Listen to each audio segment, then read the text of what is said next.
forward, hopefully we've taken the actions necessary to prevent this from ever occurring again. The Vigo County Sheriff's Office is working to improve protocol after it mistakenly released an inmate from jail. Good evening to you and thank you for joining us. Tonight, the Vigo County Sheriff's Office is explaining the results of an extensive review. The review highlights exactly what led up to the mistaken release of inmate Greg Shepard. Authorities wrongly released him from prison a few weeks ago. Well, they're still looking for Shepard. News 10's Dominic Miranda spoke with the Vigo County Sheriff just hours after the review came down. He joins us now live with more on how officials plan to keep this from happening again. The Sheriff's Office takes full responsibility for what happened. Sheriff John Plasty told me his team did a comprehensive report on how their process is with dealing with inmates. They have made improvements already to make sure this never happens again.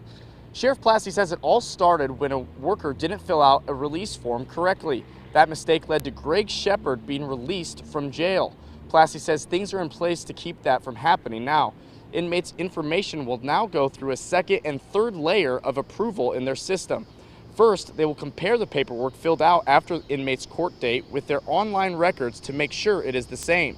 Then, a third person will review the release forms to make sure everything is in order. Plasty says this will eliminate any confusion. Overall, Sheriff Plasty says he is happy with the steps they have made. He's confident this mistake won't happen again. And I think what we've got in place now will prevent this from ever occurring again. I'm fairly confident that the steps we have taken will result in no one else being released this way. Now, as a result of their internal review, they also discovered that employees felt rushed and overwhelmed during this process. Plasty says while this wasn't the case in this situation, he's making sure this process is tightened up and this will never happen again. Reporting live in the Vigo County Sheriff's Office, I'm Dominic Miranda, News 10.